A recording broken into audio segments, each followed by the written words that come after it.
இருக்கிறவரும் இருந்தவரும் வருகிறவருமாகிய ஆண்டவராகிய இயேசு கிறிஸ்துவின் பெயரில் உங்கள் அனைவரையும் முட்டம் CSI திருச்சபையின் சார்பில் அன்போடு வாழ்த்துகின்றேன். இந்த நாளிலும் ஆண்டவருடைய வார்த்தையை தியானிக்கும்படி நம்மை தாழ்த்தி வேண்டுதல் செய்வோம். மீண்டும் வருவேன் என்று வாக்குரைத்து அனுதினமும் உமது பாதையில் எங்களை வழி நடத்துகின்ற எங்கள் அன்பின் ஆண்டவரே, உம்முடைய வருகையை பல்வேறு நிலைகளில் ஆண்டவர் எங்களுக்கு உணர்த்தி காட்டுகின்றீர். இன்றும் திருமறை பகுதியினூடாக நாங்கள் தியானிக்கிற பொழுது உம்முடைய பேரருளை தந்து உம்மிலே நாங்கள் இன்னமும் வளர எங்களை வழிநடத்த வேண்டுமென்று இயேசு கிறிஸ்துவின் பெயரில் கேட்கிறோம் சுவாமி. ஆமேன். வெளிப்படுத்தல் 1 அதிகாரம் 7 வாக்கியத்தின் முதல் பகுதியை பற்றி நாம் தியானித்தோம். இதோ மேகங்களுடனே அவர் வருகின்றார் என்கின்ற இந்த வாக்கியம் வருகையின் தேவையையும் வருகையின் மகிமையையும் நமக்கு கற்றுத்தருகின்றது. 7 வசனத்தின் தொடர்ச்சியான வசனமும் 8 வசனமும் கிறிஸ்துவின் வருகையை பற்றி கற்றுத்தருகின்ற வேறு முக்கியமான 2 காரியங்களை இன்றைக்கு நாம் தியானிக்க இருக்கிறோம். முதலாவதாக வருகையின் நோக்கமும் பிரதிபலிப்பும், the scope and response to the second coming. 7 வசனத்தை நான் வாசிக்கின்றேன். இதோ மேகங்களுடனே வருகிறார், கண்கள் யாவும் அவரை காணும், அவரை குத்தினவர்களும் அவரை காண்பார்கள், பூமியின் கோத்திரத்தார் எல்லாரும் அவரை பார்த்து புலம்புவார்கள். அப்படியே ஆகும். ஆமேன். மறுரூப மலையில் இயேசு கிறிஸ்துவின் மகிமையை இயேசுவின் சீடர்களாகிய பேதுருவும் யாக்கோபும் யோவானும் கண்டார்கள் என்பதை நாம் திருமறையிலிருந்து அறிகிறோம். அந்த மகிமையை அவர்கள் மூவரும் மட்டுமே காண முடிந்தது. பிற சீடர்கள் கூட காண முடியவில்லை. ஏனெனில் ஆண்டவர் இவர்கள் மூவரையும் அழைத்து அவர்களுக்கு தம்முடைய மகிமையை காண்பிக்கும்படி அவர் சித்தமானார். ஆனால் அவருடைய 2வது வருகையில் ஒவ்வொரு கண்ணும் அவரை காணும் என்று இந்த 7 வசனம் சொல்லுகின்றது. கண்கள் யாவும் அவரை காணும். அவருடைய மகிமை முழு இனத்திற்கும் தெளிவாக தெரியும் என்று சொல்லப்பட்டிருக்கிறது. இங்கே யோவான் சகரியா 12 அதிகாரம் 10 வசனத்தை மேற்கோளாக காண்பிக்கின்றார் என்றும் நாம் கூறலாம். பழைய ஏற்பாட்டில் மேசியாவை பற்றி 2 கருத்துக்கள் உள்ளன. ஒன்று, அவரை பாடுபடும் தாசனாக சொல்லுகின்ற பகுதிகள். மற்றொன்று, அவரை வெற்றி பெறும் அரசராக குறிப்பிடப்பட்டிருக்கின்ற பகுதிகள். இங்கே யோவான் 2 கருத்துக்களையும் அருகருகே வைத்து அவற்றை இணைத்து கூறுகிறார். பாடுபட்ட இயேசு இப்போது வெற்றியுடையவராக வருகின்றார். கொலோசையர் 1 அதிகாரம் 25 26 வசனங்கள் இவ்வாறு சொல்கின்றன. ஆதி காலங்களுக்கும் தலைமுறைகளுக்கும் மறைந்திருந்த இறை திட்டத்தை இப்போது அவரது அடியவர்களுக்கு வெளிப்படுத்துவதாக பவுல் கூறுகின்றார். 2 வருகையை காண்போரை யோவான் 2 பிரிவினராக இங்கே குறிப்பிடுகின்றார். முதல் பிரிவினர் அவரை துன்பப்படுத்தியோர். அவரை துன்பப்படுத்தியோர் என்று சொன்னவுடன் அவர்களை நேரடியாக துன்புறுத்திய ரோமரை குறிப்பிடாமல் அவருடைய மரணத்திற்கு காரணமான அல்லது அந்த மரணத்தை தூண்டிய யூதர்களை அல்லது விசுவாசமற்ற இஸ்ரவேலரை அவர் குறிப்பிடுகின்றார். அப்போஸ்தலர் 2 அதிகாரம் 22 முதல் 28 வரையுள்ள வசனங்களில் கிறிஸ்துவின் மரண தண்டனைக்கு யூதர்களே காரணம், நீங்கள் அவரை கொலை செய்தீர்கள், நாங்கள் சாட்சிகள், நாங்கள் அதற்கு சான்றாக இருக்கிறோம் என்று பேதுரு தைரியமாக அறிவிக்கிறார். யோவான் இயேசுவின் வருகையை சந்திக்கின்ற இரண்டாவது பிரிவினரை அல்லது இரண்டாவது பிரிவினராக பூமியின் அனைத்து கோத்திரத்தாரையும் குறிப்பிடுகின்றார். முதல் பிரிவினர் மரணத்திற்கு காரணமான யூதர்கள். இரண்டாவது பிரிவினர் பூமியின் அனைத்து கோத்திரத்தையும் அவர் இங்கே சொல்கிறார். கிறிஸ்துவை நம்பாத புற இனத்தாரும் அவரை துன்புறுத்திய யூதர்களைப் போன்றே அவரை பார்த்து புலம்புவார்கள் என்று 7ஆம் வசனத்திலே நாம் படிக்கிறோம். இங்கே புலம்பல் என்கின்ற வார்த்தை காப்டோ என்கின்ற கிரேக்க பதத்தால் குறிக்கப்பட்டிருக்கின்றது. இதனுடைய பொருள் ட்ருக்கட் என்றால் இது ஒரு வகையான புற இனத்தாருடைய புலம்பல். 1 ராஜாக்கள் 18ஆம் அதிகாரம் 28ஆம் வசனத்தில் சொல்லப்பட்டுள்ள உடலை கீறி புலம்புதலை இந்த வார்த்தை குறிக்கிறது. இரத்தம் வெளியேறும்படி பாகாலை வழிபட்டவர்கள் உடலை கீறி புலம்பினார்கள் என்று இங்கே நாம் படிக்கிறோம். இத்தகைய துக்கம் மனம் திரும்புதலுக்கான துக்கம் அல்ல, மனம் திரும்பாமல் வாழ்ந்ததால் வாழ்ந்த வாழ்க்கைக்காக வருத்தப்படுகிற புலம்பல். 7ஆம் வசனத்திலே அதைத்தான் நாம் படிக்கிறோம். பூமியின் கோத்திரத்தார் எல்லாரும் அவரை பார்த்து புலம்புவார்கள். இங்கே மனம் திரும்புவதற்கு வாய்ப்பு இல்லை. நாம் மனம் திரும்பாமல் இருந்து விட்டோமே என்று தாங்கள் வாழ்ந்த வாழ்க்கைக்காக புலம்புதலை இது குறிக்கின்றது. இயேசுவின் வருகையின் போது அவரை விசுவாசிப்போர் அவரது மகிமையை காண்பதையும் விசுவாசியாதோர் புலம்புவதையும் தான் இந்த வசனம் கூறுகின்றது. அந்த 2 பிரிவினரையும் இங்கே விளக்குகின்ற யோவான் தன்னுடைய விசுவாசத்தை உறுதியாக அறிக்கையிடுகிறார். அதைத்தான் கடைசி வாக்கியத்திலே பார்க்கிறோம். அப்படியே ஆகும், ஆமேன் என்று சொல்கின்றார். ஆண்டவரின் வருகை உண்மையானது, அப்படியே வாரும் என வருகையை அவர் எதிர்நோக்குகிறார். 1987ஆம் ஆண்டு இண்டியானா என்கின்ற நாட்டிற்கும் அமெரிக்காவின் LSU என்கின்ற பிரிவினருக்கும் இடையே ஒரு கிரிக்கெட் போட்டி நடைபெற்றது. ஆட்டம் முடிவதற்கு சில நிமிடங்களே இருந்த நேரத்தில் அமெரிக்காவின் LSU என்கின்ற அந்த விளையாட்டு பிரிவினர் 8 புள்ளிகள் அதிகமாக எடுத்து இந்தியாவை வெற்றி பெறுகின்ற நிலையில் இருந்தார்கள். ஆகவே இன்னும் சில நிமிடங்களே இருக்கின்றன. ஆகவே நேரத்தை போக்கி தங்களுடைய வெற்றியை உறுதி செய்யும்படி அவ்வப்போது கடிகாரத்தை பார்த்து இவர்கள் ஆடிக்கொண்டிருந்தார்கள்.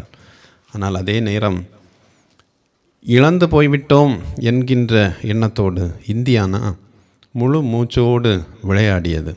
இறுதியில் ஒரு புள்ளியில் அமெரிக்க அணியை இந்தியானா வெற்றி பெற்றது. அப்பொழுது இந்த போட்டியின் விவரித்து கொண்டிருந்தவர்கள் சொன்னார்கள், அமெரிக்கர்கள் கடிகாரத்தை பார்த்து விளையாடினார்கள், ஆனால் இந்தியானா தன்னுடைய நாட்டை நோக்கி எதிர்நோக்கி தோல்வி பெறும் நிலையிலும் வெற்றியை சம்பாதித்தது என்று குறிப்பிட்டார்கள். பல வேளைகளில் வருகையின் கால அடையாளங்களையும் வருகை எப்படி வரும் என்றெல்லாம் நாம் சிந்தித்து தரப்பட்ட வாய்ப்புகளை பயன்படுத்தாமல் நாம் வாழ்ந்து கொண்டிருக்கிறோம். அப்படிப்பட்ட வாழ்க்கை இருக்குமானால் நமக்கு தரப்பட்டிருக்கிற வாழ்க்கையை பயன்படுத்தி ஆண்டவர் வருவது உறுதியானது. ஆகவே முழுமூச்சோடு அவருடைய பிள்ளைகளாக நாம் வாழ்வதற்கு அவரை சந்திக்கும்படி ஆயத்தப்பட ஆண்டவர் அழைக்கிறார். இரண்டாவதாக 8வது வசனம் வருகையை பற்றி மற்றும் ஒரு உண்மையை கற்றுத்தருகின்றது. வருகையின் உறுதி, the certainty of the second coming என்று நாம் சொல்லலாம். 8ஆம் வசனத்தை நான் வாசிக்கிறேன்.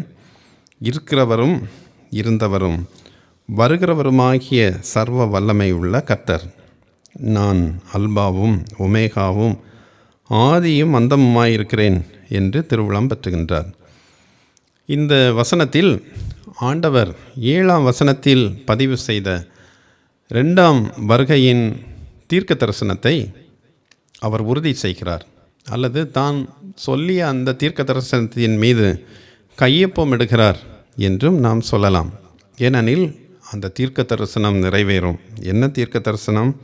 மேகங்களுடனே வருகிறார், அவரை அனைத்து கண்கள் யாவும் அவரை காணும், குத்தினவர்களும் காண்பார்கள், பூமியின் கோத்திரத்தெல்லாரும் அவரை காண்பார்கள் என்பதை இங்கே உறுதி செய்கின்றார்.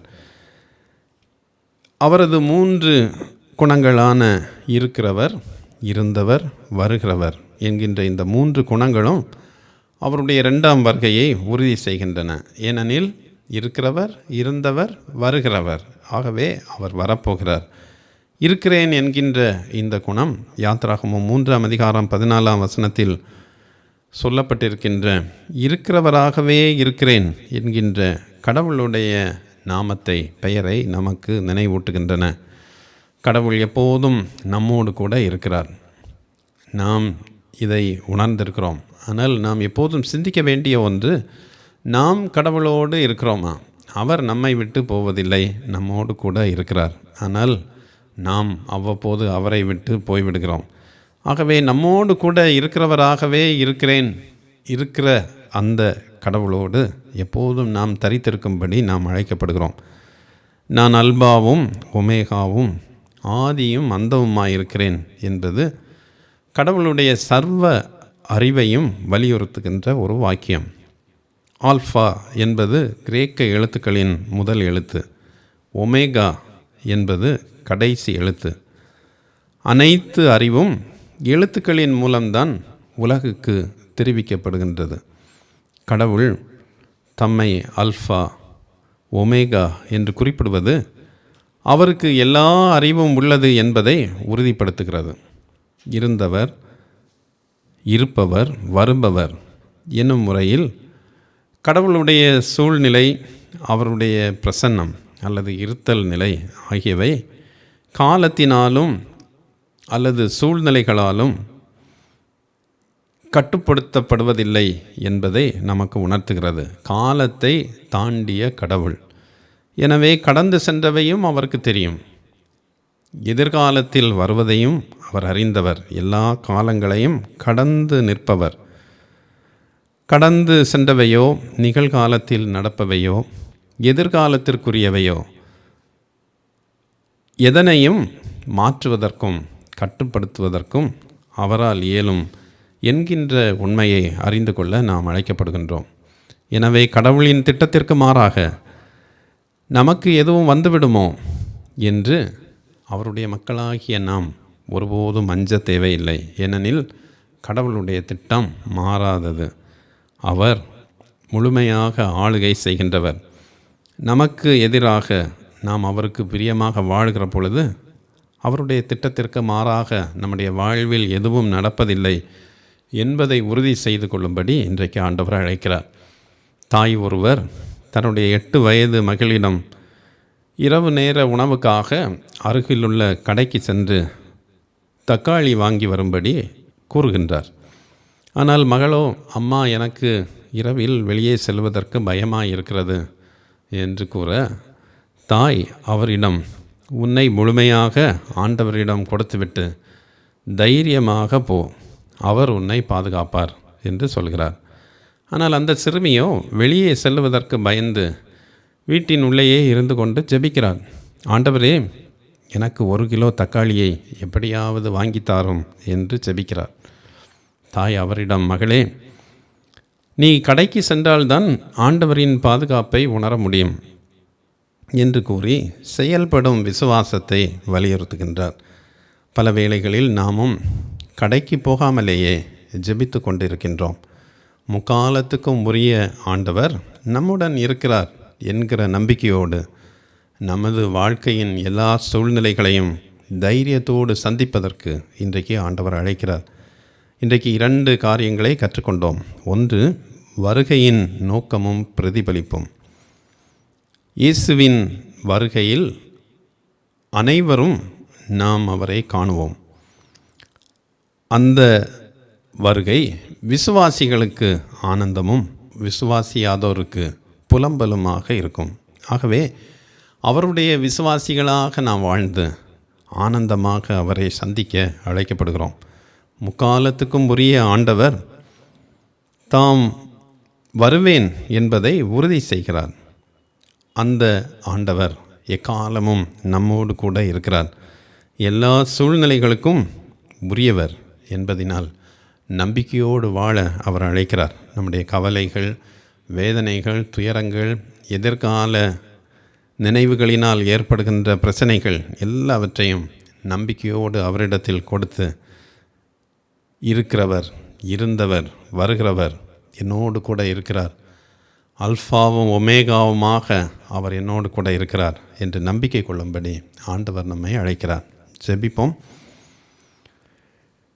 விசுவாசிக்கின்ற ஒவ்வொருவரும் ஆனந்தத்தோடு தம்மை சந்திக்கலாம் என்கிற நம்பிக்கையை எங்களுக்கு தருகின்ற எங்கள் ஆண்டவரே, உம்முடைய வருகையில் மகிழ்ச்சியோடு நாங்கள் சந்திக்கத்தக்கதாக ஒவ்வொரு நாளும் உம்மை விசுவாசிப்பவராக வாழ எங்களுக்கு நல்ல இதயத்தை தர ஜெபிக்கின்றோம். எங்களோடு கூட எப்போதும் நீர் இருக்கின்றீர். முக்காலத்துக்கும் உரிய ஆண்டவராகிய நீர் எங்களுடைய எல்லா பிரச்சனைகளையும், வேதனைகளையும், துயரங்களையும், எங்களுடைய நோய்களையும் பலகீனங்களையும் அறிந்திருக்கிறேன். எங்களை முழுவதுமாக உமது கரத்தில் தருகின்றோம்.